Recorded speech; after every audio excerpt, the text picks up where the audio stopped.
Bueno, sigamos.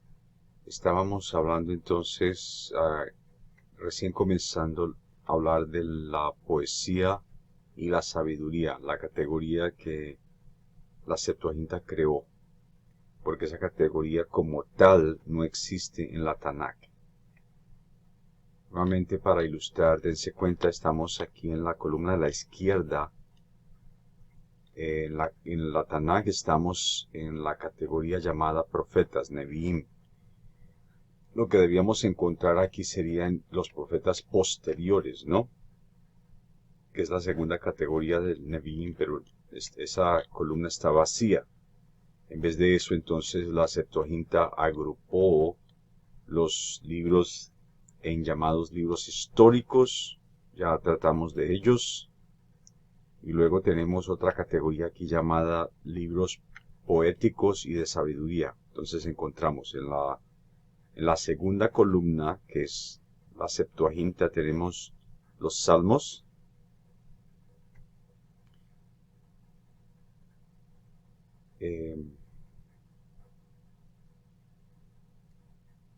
Esa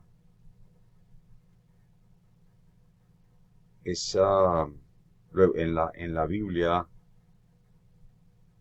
católica romana y ortodoxa griega, luego enseguida de los Macabeos viene el libro de Job, y en la tradición protestante también está Job. Ese libro corresponde al libro de Job en la Septuaginta, pero en la Septuaginta, que es la segunda columna, está más abajo. Luego hay un libro que se llama en la Septuaginta como Odas, ¿no? Simplemente es el libro de los Salmos. En la tercera columna, perdón, la tercera columna, libro de los Salmos, aceptado por los católicos romanos. En la tradición ortodoxa griega hay un salmo adicional, Salmo 151. Y luego la tradición ortodoxa también tiene otro libro llamado La oración de Manasés, en inglés Prayer of Manasseh, ¿no? Que no es canónico en la tradición católico romana. Finalmente, en la columna de la derecha está los salmos de la tradición protestante. Volvamos a la segunda columna, el libro de Proverbios, después de las odas en la Septuaginta. Proverbios es igual en los tres cánones. Luego tenemos el libro de Eclesiastés, siguiendo a los Proverbios en la Septuaginta. Eclesiastés. Luego tenemos en la segunda columna el libro llamado, bueno, es el Cántico, ¿no? El Cántico de Cánticos, o el Cantar de los Cantares, mejor en español. Lo mismo en la tradición católico-romana y en la tradición protestante. En la Septuaginta, el Cantar de los Cantares es seguido por el libro de Job, que ya vimos en las tradiciones católicas y protestante. Abre el grupo de poesía y sabiduría. En la segunda columna tenemos la sabiduría de Salomón, en inglés Wisdom of Solomon. Ese libro es canónico en la Iglesia Católica Romana, pero no en la tradición protestante, ¿no? Ese libro, Wisdom of Solomon, la sabiduría de Salomón, es canónico solo en la tradición católico romana. Luego tenemos el libro de Sirach en la Septuaginta. Ese libro tiene varios nombres. Sirach, o también Ben Sira,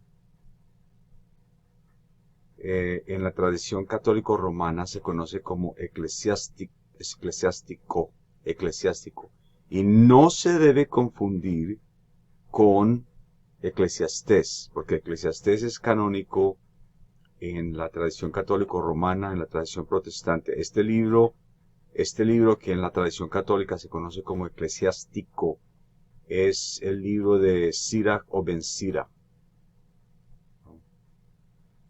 Bueno, y entonces finalmente tenemos a los salmos, salmos de Salomón en la Septuaginta, que no es en la realidad aceptado como canónico en ninguno de los cánones cristianos, ¿no? Salmos de Salomón no es aceptado como canónico. Está en la Septuaginta, pero no está en los cánones cristianos. Volvamos a la columna izquierda, de la mano izquierda. Ahí tenemos a los profetas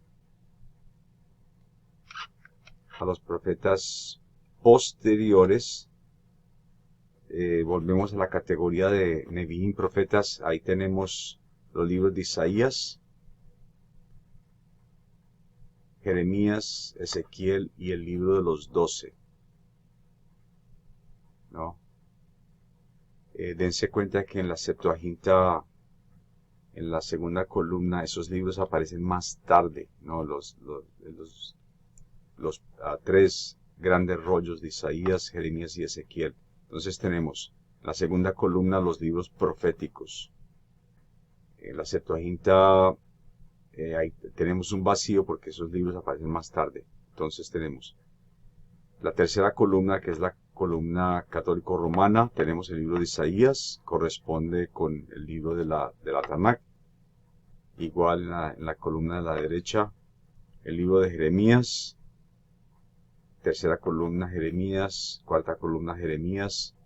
Luego tenemos el libro de las Biblias católicas. Perdón, introducen el libro de Lamentaciones.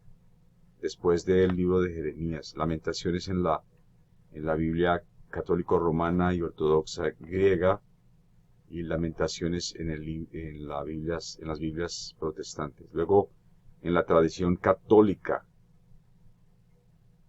hay un libro llamado Baruch, que incluye una carta de Jeremías. Ese libro no es considerado canónico en la tradición protestante.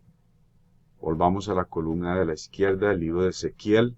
Tercera columna Ezequiel. Cuarta columna Ezequiel. Luego en la tercera columna, que es la columna católico-romana y ortodoxa griega, vemos al libro de Daniel, con las adiciones de la oración de Azarías y el cantar de los tres jóvenes, Susana, Ibel y el dragón. Ese libro de Daniel es diferente del libro que los protestantes aceptan como canónico, ¿no? Entonces, ese libro de Daniel viene en la realidad de la Septuaginta. El libro de la tradición católico-romana viene de la Septuaginta. El libro de Daniel en la tradición protestante viene de la Tanakh, ¿no? Y es claro, esto es sacado del lugar porque en la Tanakh viene después. Regresemos a la columna de la izquierda. Aún en la categoría de los profetas posteriores tenemos al libro de los 12.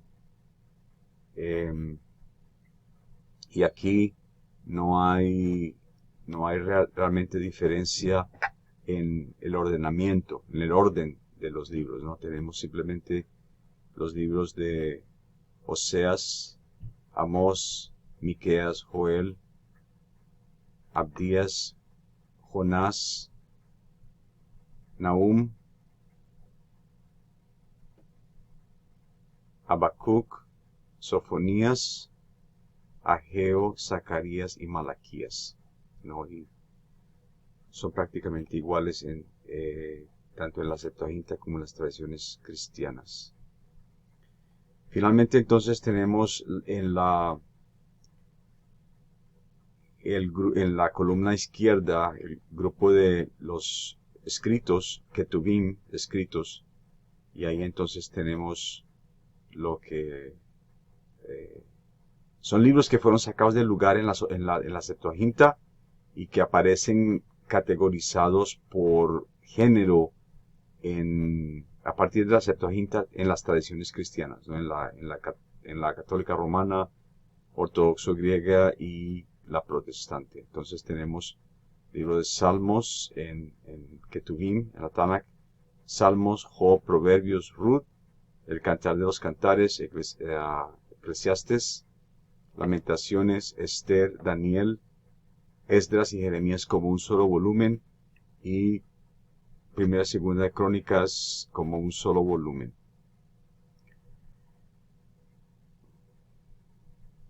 Es claro que aquí en la columna 3 y 4 están vacías porque ya pusimos esos libros en otras categorías anteriormente, ¿no?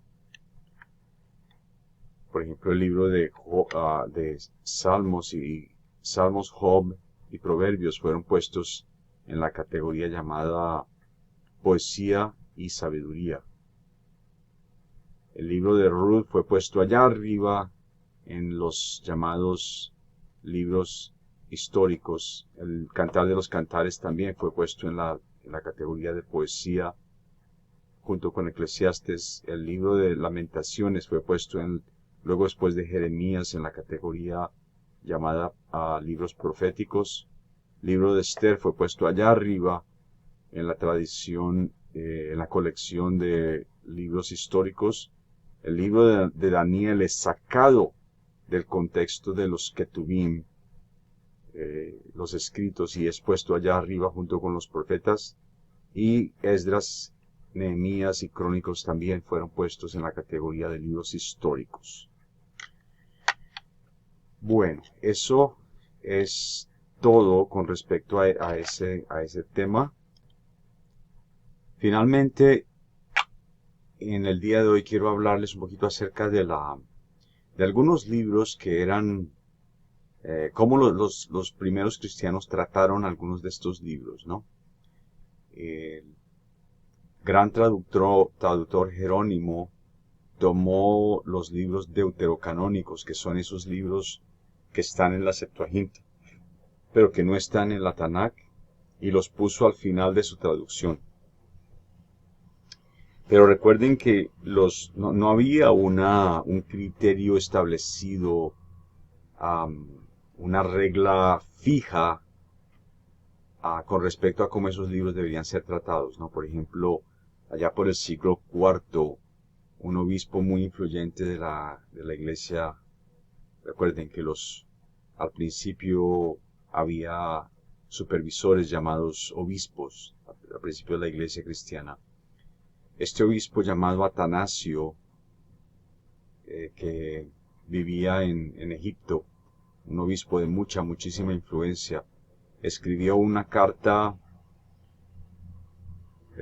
escribió por varios años, escribió cartas pascuales, estableciendo la fecha de la Pascua. Y en la carta 39 de Pascua, Atanasio escribió que los cristianos nuevos deberían leer los libros de la sabiduría de Salomón, el Ben Sira, el libro de Esther, a pesar de que él no lo consideraba, no lo incluyó en su lista del Antiguo Testamento. También el libro de la enseñanza de los 12 apóstoles. Ese no es un libro del Antiguo Testamento, sino un libro que los primeros cristianos escribieron, y un libro muy bello, de hecho. Y también entonces una carta llamada, un librito llamado El Pastor de Hermas. Eso entonces es lo que Atanasio dijo en el siglo IV, en el año 367. Y es una ventanita a cómo los cristianos veían esas cuestiones canónicas, ¿no? Viendo que hasta el final del siglo IV, en la realidad, el canon todavía estaba un poco en flujo. Bueno, eso es lo que les tenía para esta semana. Bendiciones a todos.